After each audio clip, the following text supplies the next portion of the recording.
Bom, hoje os irmãos vão ter o privilégio de participar da classe de catecúmenos, né?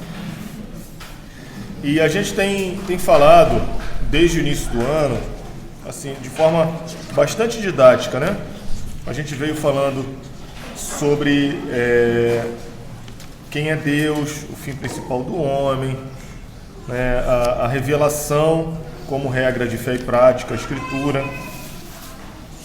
Nós vimos, após isso, os atributos de Deus, as suas características, falamos sobre a Trindade. E a última aula que nós tivemos, as últimas aulas que nós tivemos, nós falamos da criação e tudo o que envolveu a criação de todas as coisas e do homem. Nós vimos que não é uma alegoria, nós vimos que foram 6 dias literais e ao 7º dia o Senhor descansou, né? Nós vimos ali o proto-evangelho, o evangelho já sendo anunciado na criação. Muitos dos parâmetros que nós temos hoje para a nossa vida cristã estavam presentes ali no Éden, né? E nós vimos que se essa parte de Gênesis, o começo de Gênesis, fosse uma fantasia, uma alegoria, nós estaríamos aqui à toa, né? Isso aqui seria algo inútil, porque tudo aquilo que foi feito já apontava para Cristo, para a redenção, para a obra salvadora de Jesus. E agora, dando continuidade ao estudo dos nossos símbolos de fé, né, nós vamos falar sobre a queda, sobre o pecado. E a proposição que o estudo apresenta é: nossos primeiros pais caíram. É interessante porque a Bíblia não emprega nem o verbo cair, nem o substantivo queda em relação ao pecado de Adão e Eva. Ela não utiliza essas expressões, né? Mas nós vemos que eles são bastante apropriados. A nossa teologia usa de forma bastante apropriada. E eles servem para mostrar o fato de ter sido um homem criado num estado muito mais elevado moralmente do que a posição que hoje a humanidade ocupa. Então, esses termos, a queda, né, o cair, vai mostrar que o homem ele foi criado em santidade, num estado moralmente mais elevado, como foi pregado hoje, né? Cristo e Adão, eles não tinham o pecado dentro de si, era algo que era fora, né? E é interessante porque esse tipo de coisa ele vai contrariar a teoria evolucionista, que diz que a teoria evolucionista diz que o homem veio de um animal, né? Que ele começou a conviver em sociedade e hoje ele está mais evoluído em todos os aspectos, moralmente, intelectualmente. Não, pelo contrário, né? Você pode até admitir que o homem ele progrida nas ciências, nas artes, na letra e na civilização, até na tecnologia, né? Mas o que esse progresso tem trazido para a humanidade? Ele tem aumentado a depravação moral e os mais excelentes frutos da nossa evolução, as nossas cidades, os nossos lazeres, tudo aquilo que a tecnologia tem propiciado para o homem, ele tem sido o maior foco de desenfrear da corrupção e pecaminosidade. Basta vocês verem a terra sem lei que é a internet, né? Basta vocês verem os guetos, os lugares que cada cidade tem definido, né? Aqui vive tal grupo, ali vive tal grupo, aqui vive tal grupo. Quando você vai olhar o comportamento desses grupos, por mais evoluídos e abastados que sejam, você vai ver a corrupção. Ou seja, o homem ele foi criado num estado moralmente perfeito e ele, apesar da sua evolução tecnológica, essa moralidade ela vem caindo, ela vem diminuindo, né? Isso foi até objeto de comentário. A gente comentou sobre isso quando estávamos lendo lá o Peregrino de John Bunyan. a sociedade ela tem perdido a influência religiosa no seu funcionamento normal. John Bunyan ele fala dele quando ele tinha entre 12 e 14 anos, que ele saía para fazer besteira e cometer pequenos delitos, fazer coisas pecaminosas. E ele e os amigos dele, eles tinham uma noção clara de que aquilo era errado. E eles tinham uma noção clara que haveria um juízo. O juízo final iria alcançá-lo. E ele se sentia aterrorizado por isso. Experimenta hoje. Você sai aqui na rua, vai lá no final, tem uma feira livre. Pega uma criança de 13, 14 anos e pergunta para ela o que é o juízo final. Pergunta para ela se ela tem algum medo, se ela tem algum temor de que um dia ela vai estar perante um tribunal e vai ser julgada e vai ser condenada. Não tem a menor ideia do que seja. Então, esse tipo de coisa mostra que a gente só vem decaindo. E nós vamos verificar que Deus, quando cria o homem, por isso que está em sequência da criação, e é interessante porque ao final de cada dia de criação, o Senhor ele olhava e falava, e viu Deus que era bom. E aí lá no final, quando ele cria o homem, e ele olha para toda a criação, ele fala que era muito bom. Lá no versículo 31, viu Deus, Gênesis 1:31, viu Deus tudo quanto fizera, e eis que era muito bom. Ele só usa essa expressão muito bom quando ele olha para a criação completa e o homem inserido. Por quê?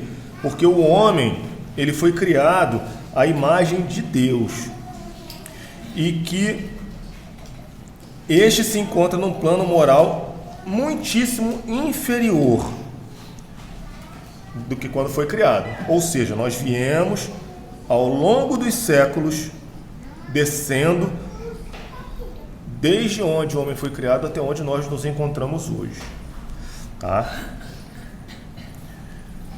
Essa passagem desse nível, ela aconteceu de maneira irremediável e repentina no momento da queda.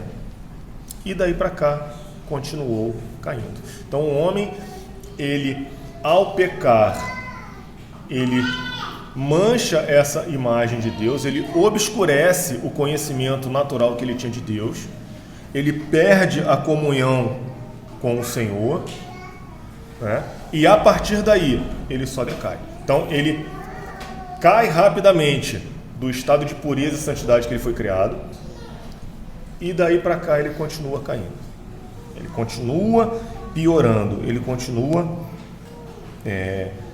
cada vez mais se afundando na degradação moral decorrente dessa queda. Aí ele fala assim, diferentes estados, Ele fala que os nossos primeiros pais caíram do estado em que foram criados. É interessante que Agostinho ele fala que todo homem vai estar em um desses 4 estados: de inocência, de pecado, de graça ou de glória. Então nós temos 4 estados.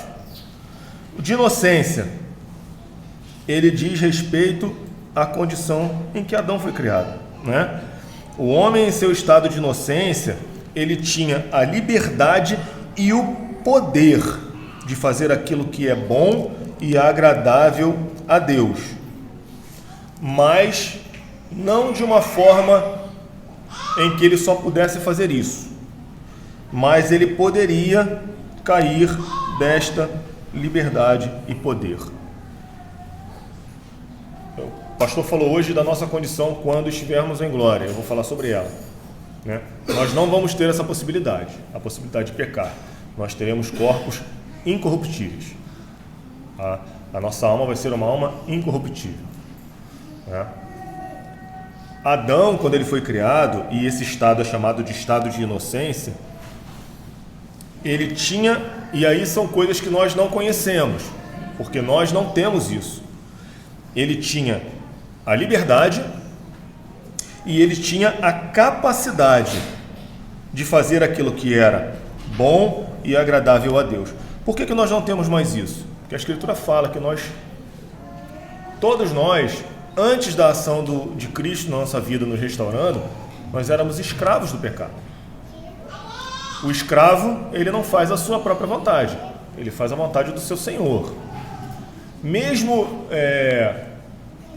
nos locais onde a escravidão era algo mais humanizado, né, era algo mais... E nós vemos isso no Velho Testamento, muitas vezes, né, esse tipo de prática, e as pessoas que eram senhores, eles eram orientados a tratar com dignidade, tratar com humanidade, né, por conta da situação. Mas o escravo, ele não fazia aquilo que ele queria. O escravo, ele fazia aquilo que o senhor dele mandava, né, porque ele não pertencia a si mesmo. Ele era uma propriedade de outro, tá? Então, Adão, ele não olhava para os seus membros como Paulo e via na sua carne uma lei que sempre o obrigava a fazer o que era errado. Ele não tinha impedimento nenhum para fazer o que era certo, né? Então ele poderia decidir sem interferência nenhuma da carne, né? Sem nenhum pendor, sem nenhuma algo que o arrastava constantemente para o lado mal, né? Para o lado do pecado. Ele poderia fazer a vontade de Deus, tá? Ele tinha essa liberdade. E mais, ele tinha o poder de fazer aquilo que é bom. O homem, sem a assistência do Espírito Santo, o homem antes da sua conversão, ele não tem nem a liberdade, nem o poder. Por quê? Porque quando ele faz alguma coisa, mesmo sendo ela boa, né, e nós já vimos isso várias vezes, largamente, ele não está fazendo para a glória de Deus, que é o fim principal do homem. Então, quando ele faz alguma coisa boa, por exemplo, eu vejo muitas vezes pessoas parando o carro e distribuindo comida para morador de rua. Isso é uma coisa boa? Em alguns aspectos, sim. Porque a pessoa está passando fome, está passando necessidade, né? E você está lá fazendo uma boa ação para que aquela pessoa não morra de fome. Você está, mesmo sem saber, você está cumprindo o mandamento da Escritura, né? Que é a parte positiva do mandamento: não matarás. Só que aquela atitude daquela pessoa, que é uma pessoa ímpia, que não conhece a Deus, que está fazendo bem a outros, ela é pecado diante de Deus. Por quê? Porque aquela boa ação, ela não está sendo feita para a glória de Deus. Ela está sendo feita para que ele seja reconhecido, para que as câmeras, ele tire foto e poste nas redes sociais que eu estou fazendo, mesmo que ele não faça isso. Mas o simples fato de uma pessoa ímpia fazer algo bom, ele está demonstrando que ele não se submete a Deus, porque ele não está fazendo as coisas para a glória de Deus, que é o fim do homem ter sido criado, que é glorificar a Deus e gozá-lo para sempre, tá? Então, assim, o estado de inocência, que é o primeiro, ele tinha tanto a liberdade quanto o poder para fazer o que era bom. O homem, depois que cai, e ele, quando cai no estado de pecado, que é o estado subsequente ao estado de inocência, ele perde o poder da vontade quanto a qualquer bem espiritual que acompanhe a salvação, de sorte que o homem natural, inteiramente adverso a esse bem e morto no pecado, ele é incapaz de, pelo seu próprio poder, converter-se e, o mais interessante, ou mesmo preparar-se para isso.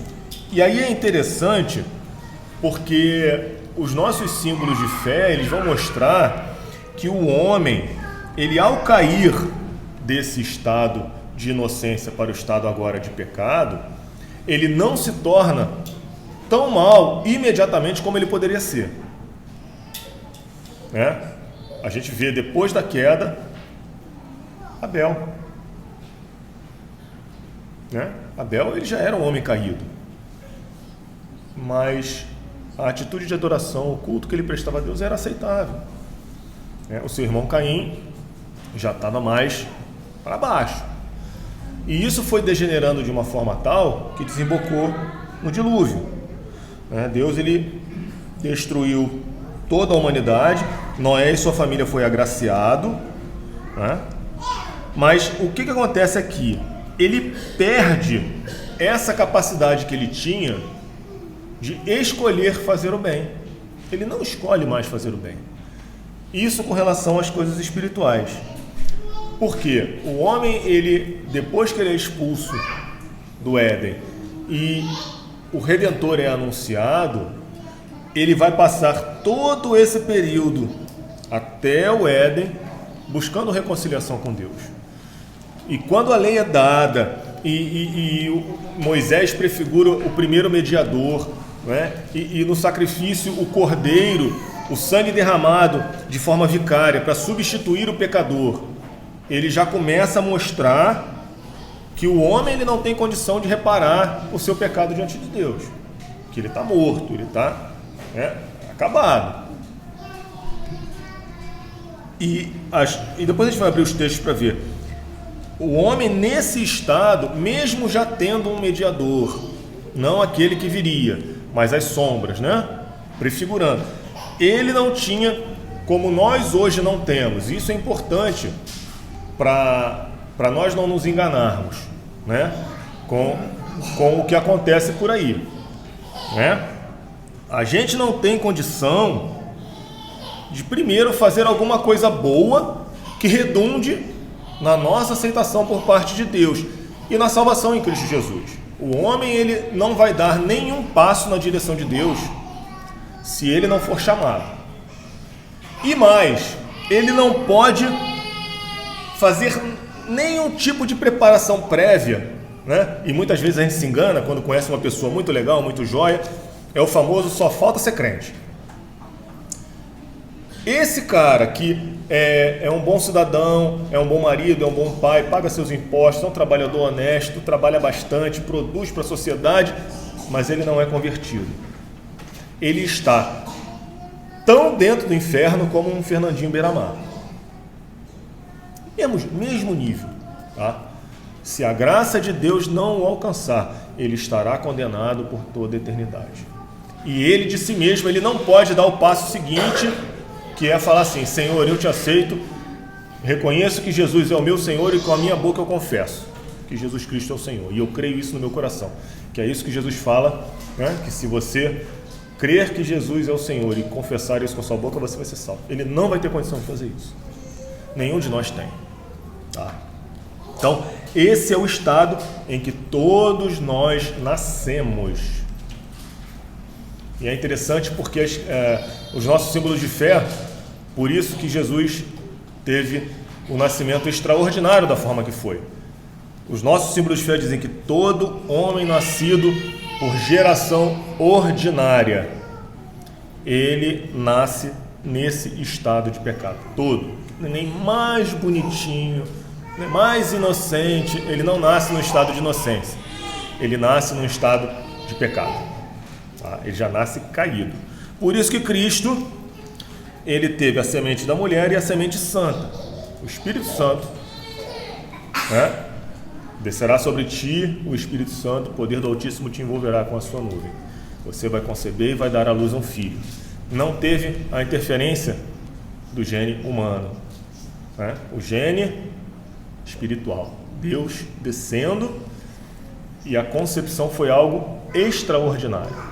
Por isso que Cristo, ele não nasceu em estado de pecado.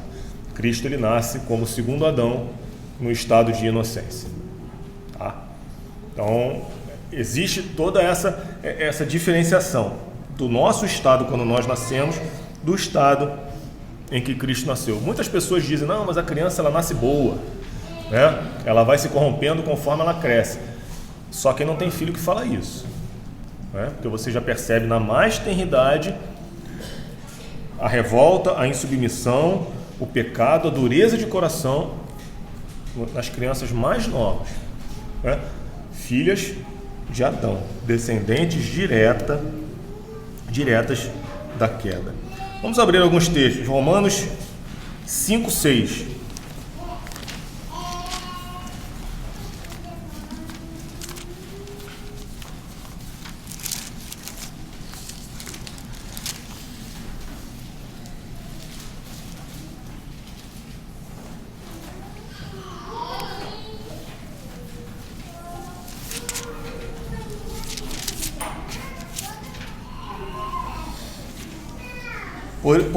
Porque Cristo, quando nós ainda éramos fracos, morreu a seu tempo pelos ímpios. Vira a página para o capítulo 8.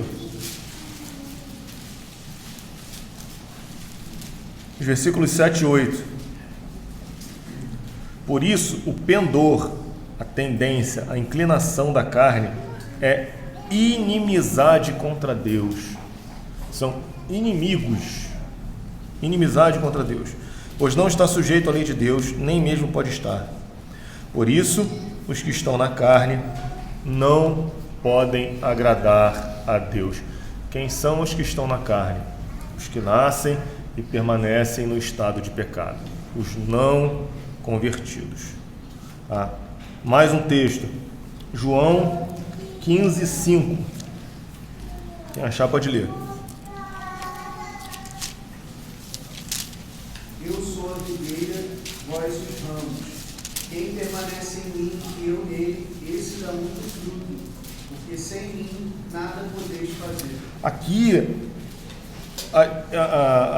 para a gente, muitas vezes, a figura da agricultura, né, é bem vaga, né? Algumas pessoas que tiveram lida no campo na sua juventude, meu pai, seu Antônio, quem mais? Mais ninguém. Tá. O que ele está falando aqui? Em outros textos ele complementa essa imagem de uma videira. Já viram como é que faz enxerto? Alguém já viu? Quem não viu? Quem nunca viu como é que faz um enxerto numa árvore? Tá. Você corta um galho da árvore natural, e a Escritura usa essa figura para aqueles judeus que não creram em Cristo. Eles foram cortados da árvore. Você faz um corte em V, tá? Você pega um outro tipo de videira, uma oliveira brava, uma videira brava, que não é daquela mesma espécie, e você pega ela, corta, ao contrário, você fez um corte assim, aqui você faz um corte assim, você vai colocar, vai envolver com plástico, vai botar barro em volta, e aquela parte que foi enxertada, ela vai começar a se alimentar da seiva, vai haver uma fusão entre aquele ramo que foi cortado, aquela parte que ficou, e a seiva daquela árvore vai começar a alimentar o galho que foi enxertado. E você pode fazer isso com espécies diferentes. Tá? A maioria pega. Tá?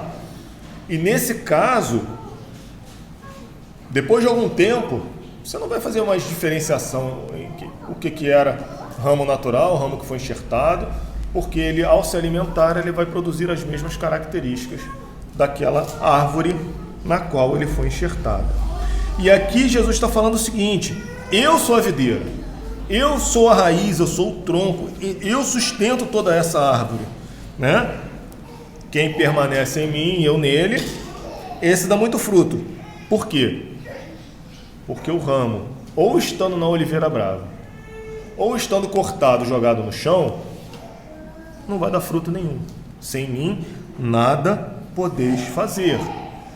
Tá? Então, a passagem de um estado, oliveira brava, incluído na oliveira santa, é a passagem do estado de pecado para o próximo estado que nós vamos ver, tá?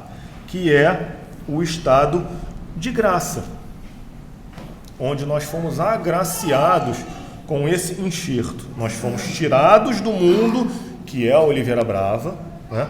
Nós não deixamos de ser ramos de oliveira brava, mas nós fomos enxertados na oliveira santa, que é Cristo, né?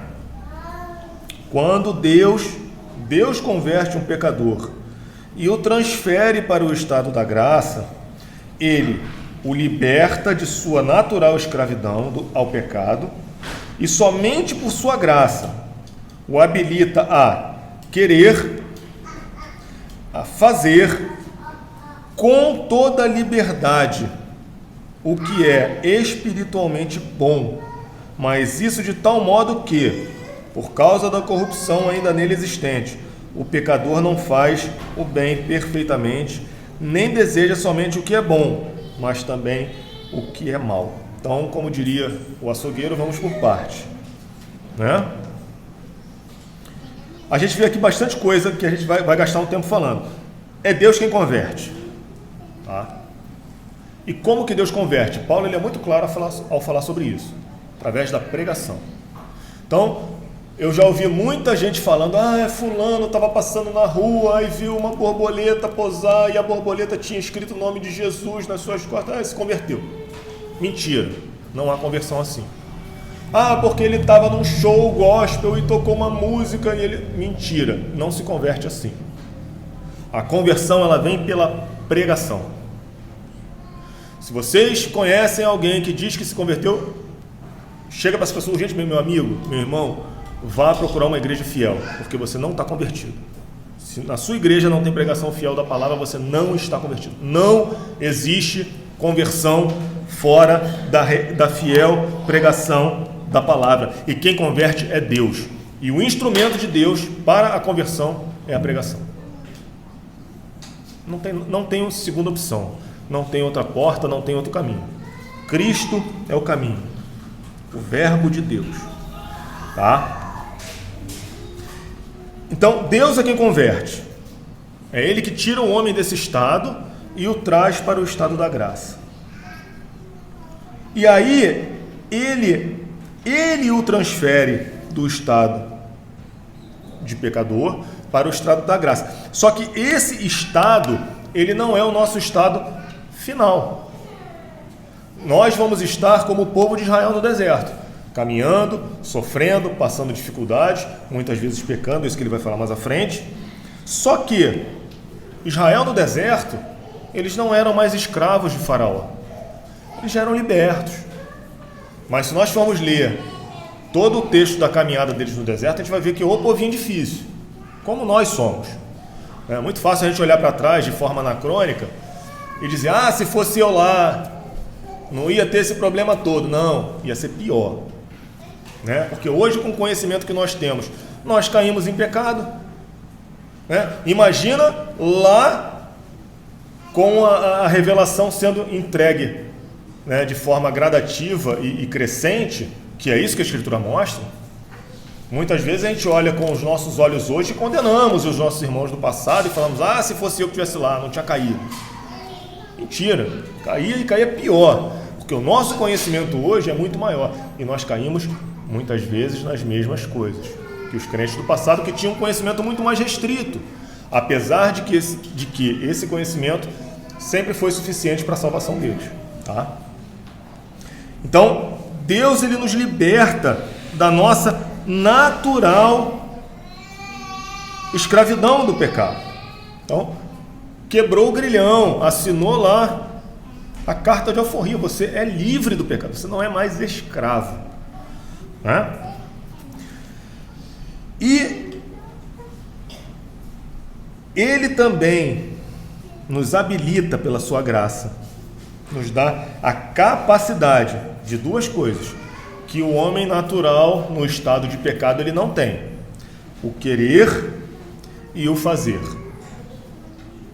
Então, se você vê um crente vivendo em vida de... Eu estou falando de crente, eu não estou falando de ímpio disfarçado de crente, não, estou falando de crente. Você vê um crente vivendo uma vida de pecado, é porque ele não quer e ele não quer fazer o que é certo.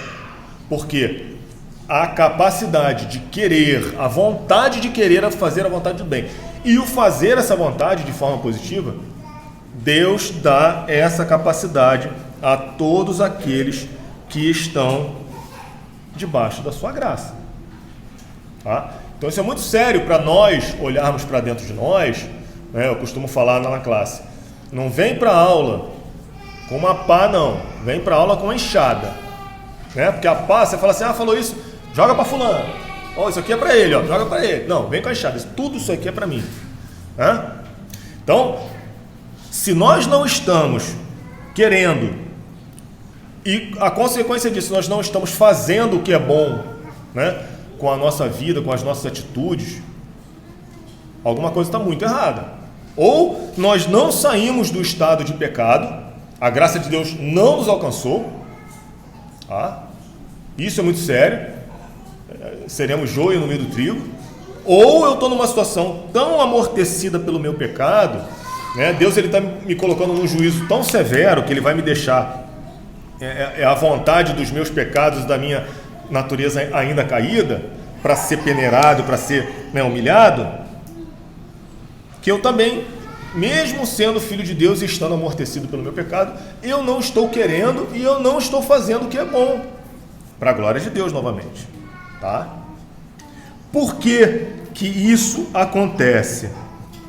Porque esse nosso estado ainda é um estado de passagem. Nós não estamos prontos para chegarmos de forma definitiva na presença de Deus, como estaremos quando Ele voltar, né? A corrupção, ela ainda existe nos nossos membros. A corrupção ainda existe na nossa alma. Não como um senhor absolutista, um suzerano que mandava e eu tinha que obedecer. E eu não tinha como fazer diferente, porque eu era escravo. Mas eu agora preciso lutar contra essa natureza que ainda coexiste com o Espírito de Deus que habita em nós, né? Para fazer o que é bom. Porque eu já fui habilitado e eu tenho a liberdade que o escravo não tem de fazer o bem que agrade a Deus. Todas as coisas para uma vida espiritual de santidade, de bondade, de louvor para a glória de Deus, eu tenho a habilitação, a capacidade e a liberdade que um escravo não tem de fazer. Então, se eu não estou fazendo, ou eu não mudei o meu estado, eu ainda estou no estado de pecado, ou eu estou cego ou pronto para voltar para aquele estado, porque realmente eu nunca vim, né? Ou vai tomar uma cipuada tão grande, né, que aí vai ficar como Davi. Já leu, e já falei sobre isso, né? A Escritura fala que quando Davi, falando do final da vida de Davi, né? Quanto aos mais atos do rei Davi, não sei o quê, nunca houve um homem segundo o coração de Deus em toda a sua vida, exceto no caso de Batseba e Urias. Tá?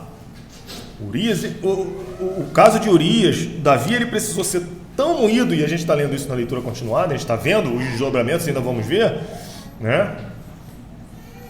Mas ele se arrepende do seu pecado. Ele recebe a justa punição pelo seu pecado, mas ele se arrepende. Se Davi ficasse naquela situação e não se arrependesse do seu pecado quando ele foi confrontado pelo profeta Natã, ele iria demonstrar que ele era um falso crente, que ele não estava no estado de graça. Mas apesar de ter ficado quase um ano, né, acalentando o seu pecado, escondendo o seu pecado, participando do culto, participando das cerimônias, oferecendo sacrifício, né, ele calou o seu pecado. Se ele não confessasse, se ele não mostrasse um verdadeiro arrependimento, ele iria demonstrar com a sua vida que ele não era alguém que está no estado de graça, mas que está no estado de pecado. Tá? E aí, é interessante, nós precisamos ter essa ideia, não só para os outros, mas também para nós, de que a gente não vai fazer o bem de forma perfeita nesse mundo. Nós vamos falhar, nós vamos cair, nós vamos pecar. E ele não vai desejar somente o que é bom, mas também o que é mal. O que a gente pode tirar disso para nós hoje? Eu tenho que vigiar o meu coração. Eu preciso estabelecer um nível de vigilância tal, né?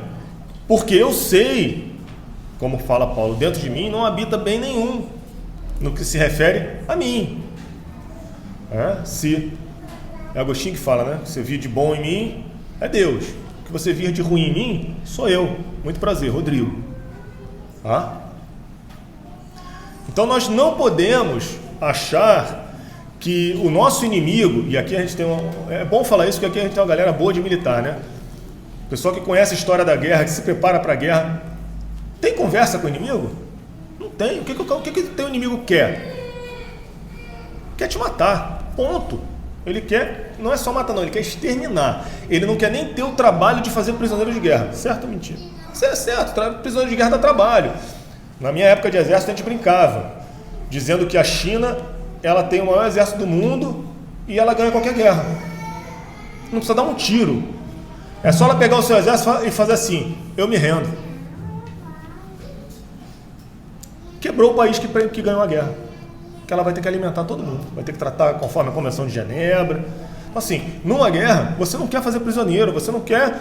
Não, você quer exterminar. Nós estamos em guerra contra a nossa carne, contra o diabo e contra o mundo. Nós precisamos estar no nível DEFCON. É DEFCON? Ou DEFCON, né? O nível mais alto de defesa. Nível vermelho, aquele que a luz piscando, sirene rodando, você tem que estar alerta todo o tempo. Por quê? Dentro de nós existe uma natureza em que o nosso inimigo, né, a nossa carne, o velho homem, o diabo e o mundo, querem nos destruir. Não dá para amenizar essas coisas. Eles não querem só fazer que a gente seja menos bonzinho, ou que a gente seja, ele é muito irritadinho, ele é desonesto, ele mente de vez em quando. Não, eles querem nos destruir. Tá? E nós precisamos saber que nós temos toda a capacidade de envergonhar o nome de Cristo, de manchar a santidade do corpo dele, né, com o nosso pecado. E nós devemos lutar, agora que somos habilitados e capacitados, a fazer o bem todo o tempo. Mas saber que dentro de nós existe a capacidade de fazer aquilo que é mal. Igual, e eu não digo que igual não, pior do que os ímpios. Porque os ímpios, quando fazem o que é mal, quando eles pecam, né, eles estão fazendo aquilo que é natural deles. Eles estão fazendo aquilo que o Senhor absoluto da vida deles, como escravos, determina que eles façam. Muitas vezes você fala assim, o cara fez isso, mas foi o chefe que mandou. Aquele filme lá com aquele, como é que é? O Código de Honra, né? Aquele bem antigão lá do advogado que teve... O soldado, cabe o soldado assim, fizeram o que foi mandado, mas estava errado. Não, mas peraí, eles não conseguiam entender que o que eles fizeram, eles cometeram um crime, mas foi o comandante deles que mandou. E não foi o comandante imediato, não, foi o chefão lá. Tá? Ele mandou cometer um crime. Mandou, obedeceu. Mandou, obedeceu. Tá? É assim que funciona com aqueles que estão debaixo do reinado de Satanás. Com os ímpios. Mandou, obedece. Não tem discussão. Nós não. Nós temos a capacidade. Por isso que quando alguém escolhe deliberadamente viver em pecado, sabendo que aquele é pecado, ele é pior do que o ímpio. É pior, porque o ímpio, ele não tem a menor condição de reagir. O mundo, a carne e Satanás vão falar para ele, faz, ele faço, e faço com gosto. E o crente, que ele é habilitado a não fazer o mal, né? E ele tem a capacitação dada por Deus de fazer o bem. Não, mas não. Eu não estou falando daqueles pecados por ignorância, tá? Porque muitas vezes nós pecamos, não sabemos que estamos pecando, mas eu vou deliberadamente fazer o que é errado. A gente é pior do que os ímpios, porque eu já tenho a minha carta de alforria. Eu estou rasgando essa carta e falando assim, eu não quero ser livre, eu quero ser escravo. Não dá, né? Não dá. Você tem até esse exemplo na lei, que fala que o cara que foi feito escravo porque estava pobre, porque, né? E está falando de irmãos, né? E ele acabava aquele período determinado em que ele precisou ser vendido como escravo e ele recupera a sua liberdade, mas ele fala assim, não, peraí, eu quero pertencer a esse meu Senhor, porque ele é um Senhor bom, ele criou laços de amizade. Ele fala, não, eu não quero reaver a minha vida não, eu vou continuar aqui trabalhando, porque esse Senhor é muito bom. Aí ele chegava na porta da cidade, furava a orelha do escravo e falava assim, eu pertenço a esse meu Senhor e vou continuar pertencendo porque ele é muito bom para mim. Não é esse o caso de Satanás. Ninguém que foi liberto verdadeiramente do jugo de Satanás e da sua escravidão vai querer voltar. É o que nós vemos, por exemplo, na escravidão aqui no Brasil, no que aconteceu aqui no Brasil. Se nós pudéssemos voltar no tempo e perguntar para algum escravo que tenha conseguido fugir, ou para alguém que tenha sido alforriado, ou aqueles que foram libertos depois da assinatura da Lei Áurea, pergunta se algum deles queria voltar a ser escravo. Nenhum, porque era tirania, era agressão, pancada, e o cara não tinha a menor liberdade de fazer o que quisesse. Né? Enquanto ele estava produzindo, beleza. A hora que parasse de produzir, chicote. Tá? Então, assim, nós não podemos olhar para aqueles que são escravos, para aqueles que estão indo para a morte e mas lá é tão bom, lá é tão legal, né? As pessoas são tão felizes, olha como é que eles são prósperos, né? O salmista fala isso lá no Salmo 73. E Jó também fala isso.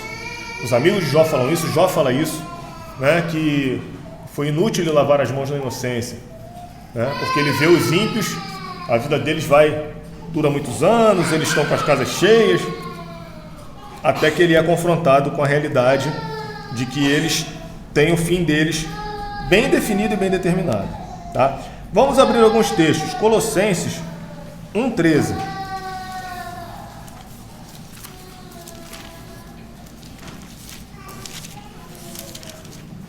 Quem achar pode ler. Ele nos libertou do império das trevas e nos transportou para o reino do Filho do seu amor. Império das trevas, reino do Filho do seu amor. João 8, 34 a 36.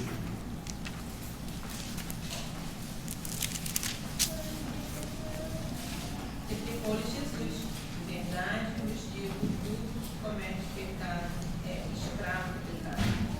O escravo não fica sempre na casa, fica sim, para sempre. Se for o filho vos libertar, verdadeiramente sereis livres. Tá. Mais uma vez a figura do escravo e da escravidão. Isso a gente só consegue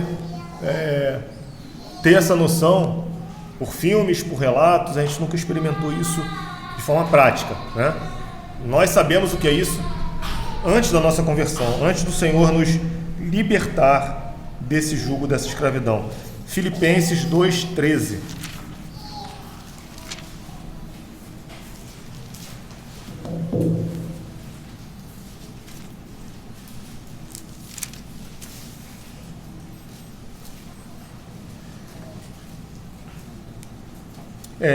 Lê do 12, 13. Quem achar pode ler. Assim, pois, amados meus, como sempre obedecestes, não só na minha presença, porém muito mais agora na minha ausência, desenvolvei a vossa salvação com temor e tremor, porque Deus é quem efetua em vós tanto o querer como o realizar, segundo a sua boa vontade. Então Paulo lhe dá uma ordem, tá? Uma ordenação divina, um mandamento. Desenvolver a vossa salvação com temor e tremor. Quem é que tem que desenvolver a salvação em nós? É um anjo que vai descer do céu? É o Espírito Santo? Não, eu vou desenvolver. Eu vou me utilizar de todos os meios que o Senhor coloca à nossa disposição: o culto, a devoção, as orações, a comunhão dos santos, os sacramentos, tudo aquilo que Deus coloca à nossa disposição, eu vou me utilizar e vou me exercitar nisso. O pastor está pregando sobre o exercício físico, né, e sobre a piedade. Eu vou me exercitar na piedade. Eu vou fazer. Eu vou demandar o esforço. Eu vou escolher não estar na companhia dos ímpios. Eu vou escolher não estar fazendo as coisas que os ímpios fazem. Eu vou escolher isso. Mas por quê? O versículo 13 fala: porque Deus é quem efetua em vós tanto o querer como o realizar. E aí é uma coisa da nossa teologia, aquele famoso eu sei como é, não sei como explicar. Está explícito na Escritura em que duas retas paralelas se encontram aonde? Quem está estudando, se encontram. Se encontram no infinito. Quando você olha, elas estão se encontrando. Você nunca vai chegar no infinito, mas é onde essas coisas se encontram, tá? Em Deus. Por quê? A responsabilidade do homem em desenvolver a sua salvação é do homem. Ele tem que lutar. Ele não pode ficar deitado eternamente em berço esplêndido, esperando alguma coisa descer do céu, bater na cabeça dele. Vamos lá, faz agora. Não. Ele vai andar atrás daquilo que a Escritura fala. Ele vai andar atrás de desenvolver a sua salvação. Mas quem é que vai induzi-lo a isso? Quem é que vai habilitá-lo? Quem é que vai mudar a sua vontade? É o Espírito Santo de Deus. Não se iludam. Até isso, Jesus ele dá o exemplo. quando ele está falando aos seus discípulos. Se vós que sois maus, sabeis dar boas dádivas a vossos filhos, quanto mais o vosso Pai Celeste vos dará do seu Espírito, para que não façais porventura o que seja do vosso querer. E ele dá o exemplo. Se um filho pede um pão, você vai dar uma pedra? Né? Vocês que têm filhos pequenos, que estão abandonando o leite materno, estão comendo tudo. Falta só comer a cadeira, né? A criança na cidade come tudo. E se ele pedir um peixe, você vai dar uma cobra? Como é que pode? Né? Aí Jesus incita a que nós, entendendo essa nossa situação, de que nós fomos tirados de um estado de pecado, agora estamos num estado de graça, que nós precisamos desenvolver a nossa salvação, precisamos caminhar. Mas a minha vontade, ela tende para onde? Ela tende para o mal. O que eu preciso para a minha vontade não tender para o mal? Eu preciso da ação do Espírito Santo na minha vida. E o que Jesus fala? Pede, porque eu vou dar. Promessa garantida. Jesus, ele não te prometeu saúde, ele não te prometeu conta gorda no banco, ele não te prometeu ausência de conflitos, ele não te prometeu uma família ajustada, não te prometeu nada disso. Prometeu outras coisas. Mas a principal promessa que nós deixamos de nos apossar, e que é a essencial e o ponto de partida para toda uma vida cristã, é pedir a ação do Espírito Santo em nossa vida, clamar, importunar, como a viúva batendo altas horas da madrugada na porta do juiz pedindo que ele julgasse a sua causa. E o cara fala assim, cara, eu não temo a ninguém, eu sou ímpio, eu sou mau, eu faço o que eu quero, mas essa mulher está me perturbando tanto que eu vou julgar a causa dela. E nós que somos filhos, se nós insistentemente orarmos e pedirmos a Deus do seu Espírito para que nós possamos fazer isso aqui, né? Desenvolver a nossa salvação, Ele vai nos dar, é garantido. Eu fico impressionado como as pessoas mentem na televisão, né? Você vê os programas dessas igrejas malucas que tem por aí, o cara garante que se você fizer isso, fizer a corrente tal, se você der tanto dinheiro, Deus vai te dar. Mentira! Não, isso não tem na Escritura. Tem na cabeça fantasiosa desses líderes mentirosos. O que a Escritura promete com certeza é, se nós pedirmos do seu Espírito, Ele vai nos dar. Tá? Então não se enganem, a matemática é muito simples.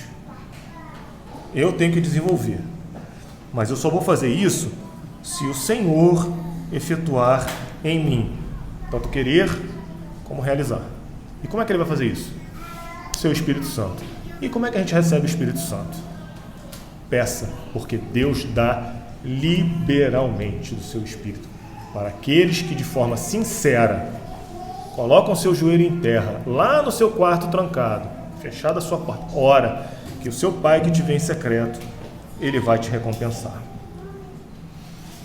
Cadê? Onde é que eu estou?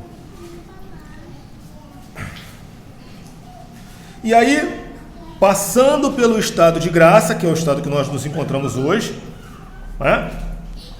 É no estado de glória que a vontade do homem se torna perfeita e imutavelmente livre para o bem só. Efésios 4:13.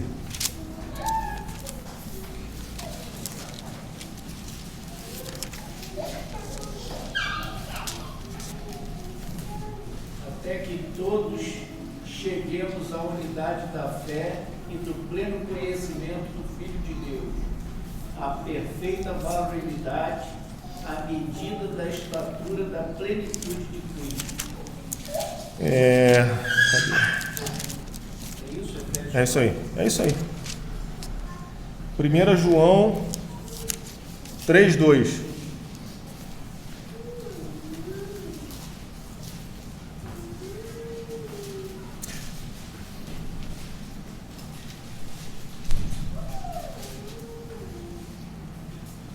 Amados, agora somos filhos de Deus e ainda não se manifestou o que havemos de saber.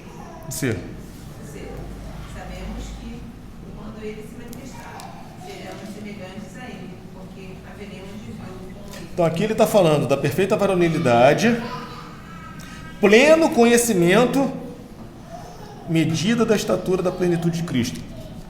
Seremos, e aqui ele completa, tá? seremos semelhantes a Ele. O nosso estado glorificado, nós vamos ter o mesmo corpo glorificado que Cristo tem, onde o pecado não mais habita. Vamos abrir Judas, versículo 24.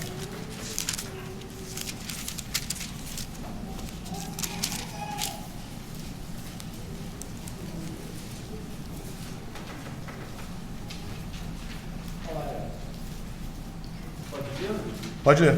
Ora, aquele que é poderoso para vos guardar de tropeços e para vos apresentar com exultação, imaculados diante da sua glória. Quando que nós vamos estar diante da glória do Senhor? Dois momentos. Ou a hora que o crente morre, é o estado intermediário, ou quando Cristo voltar. Como nós vamos ser apresentados diante dessa glória? Imaculados, sem nenhuma mancha, sem nenhuma mácula, sem o pecado que habita em nós, né?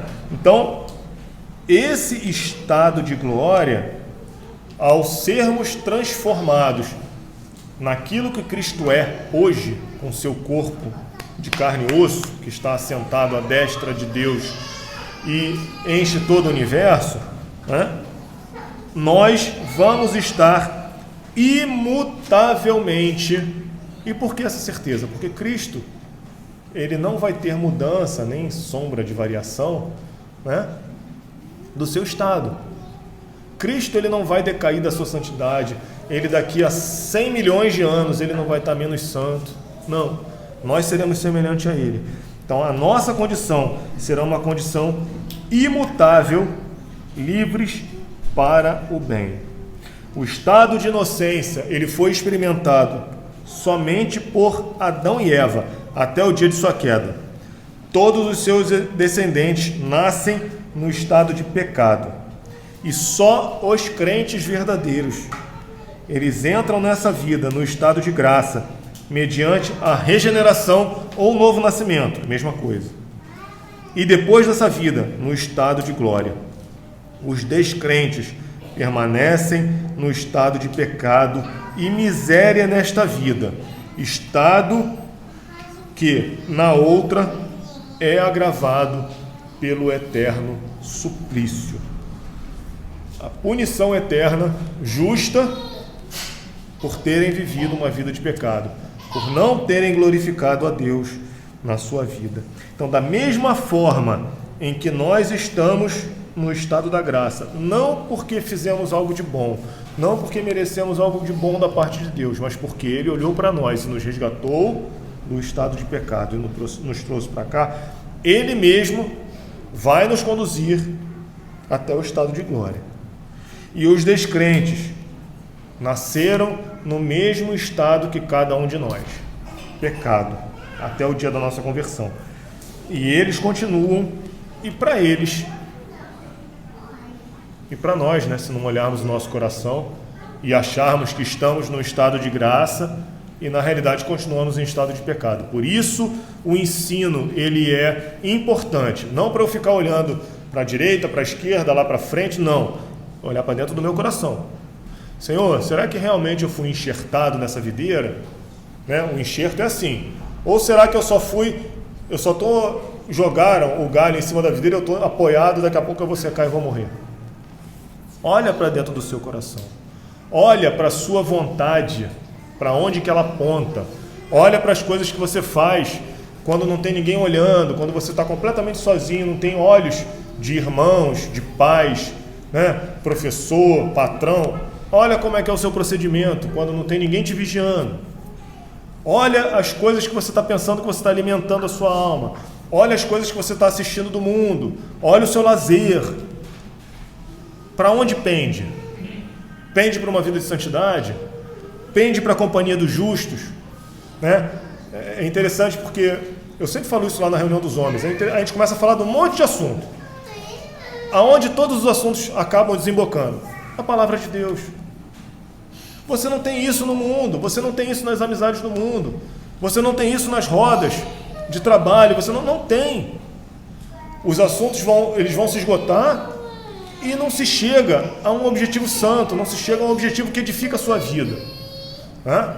Então, nós devemos olhar para dentro de nós e ver se o meu querer foi libertado. Ânimos, aquilo que é a minha alma, aquilo que impulsiona eu levantar de manhã da cama, né? Eu fazer qualquer tipo de atividade na minha vida. Em que direção isso está me impelindo? É para uma direção santa? É para uma direção que busca fazer a vontade de Deus? Ou é para aquilo que me agrada? Que agrada a minha carne, ao diabo e ao que o mundo fala que eu tenho que fazer? Né? Então, esse tipo de ensino é bastante didático, mas eu preciso saber, eu estou andando com um pé no estado de graça e um no estado de pecado? Não tem como. Os meus dois pés estão no estado de pecado. E eu fico me enganando, achando que eu estou com o pé na graça de Deus, porque eu sou membro da igreja, sou bonitinho, né? Eu faço, eu ajudo os pobres, eu levo lá a minha quentinha, eu encho a barriga dos pobres, eu ajudo quem precisa. Está se enganando, porque não dá para passar sinceramente pelo crivo de um exame das nossas vontades, e aí cada um tem que avaliar a sua. Eu não posso avaliar o que vai dentro do seu coração, né? Não dá para eu passar pelo crivo de forma tranquila, olhando quais são os meus desejos mais íntimos, se eles não são pautados pela santidade da Escritura. E o que eu tenho realizado a partir desses meus desejos? Então, devemos olhar para dentro de nós, saber que se nós estamos pelo estado da graça, se nós estamos no estado da graça, é porque o Senhor nos colocou lá. E se nós achamos que estamos, mas quando fizemos esse autoexame, é desesperadamente correr para a cruz de Cristo. Ele não vai rejeitar alguém que sinceramente pede do seu espírito, mas ele vai rejeitar aqueles que, Senhor, em teu nome expelimos demônios, fizemos milagres, né? Ele vai falar: nunca vos conheci, apartai-vos de mim, os que praticais a iniquidade. Por que ele só praticava iniquidade, mesmo estando na igreja, mesmo fazendo milagre, mesmo fazendo, expulsando demônio? Porque a vida dele não era uma vida voltada para a santidade que a palavra de Deus exige de nós. Não se enganem, todos nós podemos estar aqui dentro nos enganando. Se não olharmos para dentro do nosso coração e virmos qual é o ponto de partida, a nossa vontade, o que tem nos impelido a fazer as coisas que nós fazemos? É o Espírito Santo? É a palavra de Deus? Se não é, joelho no chão, vai orar, vai pedir conversão. Eu não vou fazer a pergunta de quem quer falar alguma coisa, porque senão vai ser mais 15 minutos, a gente já está 12:30. Eu queria orar com os irmãos, e que nós pensássemos nisso durante essa semana. E para quem acha que classe de catecúmeno não é moleza não. Te desce a ripa. Vamos orar. Senhor Deus, pedimos a Tua misericórdia em nossas vidas. Pedimos, ó Pai, que sinceramente olhemos para dentro de nós, ó Pai, e vejamos o quanto somos maus, o quanto necessitamos da ação do Teu Espírito Santo em nosso coração, para que nós não olhemos para os nossos irmãos e queiramos tirar o cisco que está no olho deles, mas temos uma trave no nosso olho, Pai. Mas que olhemos para dentro de nós e, pela misericórdia expressa na Tua palavra, pela ação do Teu Espírito, possamos iluminar os nossos olhos e claramente distinguirmos, ó Pai, aquilo que é pecado em nós e lutarmos para abandonar, ó Pai. Para que nós possamos demonstrar que estamos no estado da graça, que não mais vivemos debaixo da escravidão do pecado, quando vivemos, ó Pai, como o mundo manda, como a filosofia do mundo manda, como os nossos amigos mundanos mandam, como Satanás sugere a nossa mente, mas que tomemos sobre nós o jugo de Cristo, que é um jugo suave, um fardo que é leve, quando realmente damos ouvidos ao Teu Espírito, Pai, e vivemos uma vida gloriosa já nesse mundo, experimentando a comunhão dos santos, a Tua voz falando através da pregação e todos os benefícios que o Senhor tem colocado à nossa disposição para vivermos de forma digna nesse mundo, Pai. Tem misericórdia de nós, Senhor. Nos ajuda a caminhar, nos ajuda a nos ajudarmos mutuamente nessa caminhada, em que não estamos caminhando sozinhos, em que precisamos ser ajudados pelos nossos irmãos e ajudar aqueles que precisam da nossa ajuda, e que o Senhor possa estar nos levando em segurança para a Canaã celestial, Pai, sem que nenhum se perca. Antes, aquele que é fraco, que cai, ele seja curado e seja restabelecido. Muito obrigado, Senhor, por essa oportunidade que tivemos hoje aqui já de manhã, de ouvir a Tua palavra, de compartilhar com os nossos irmãos o ensino da Escritura, e que o Senhor possa nos levar para os nossos lares em segurança, nos trazer aqui novamente à noite, para mais uma vez juntos ouvirmos a Tua palavra, cantarmos louvores ao Senhor, levantarmos as nossas vozes em oração e gozarmos da companhia dos nossos irmãos. É em nome de Jesus que nós pedimos e te agradecemos todas essas bênçãos. Amém.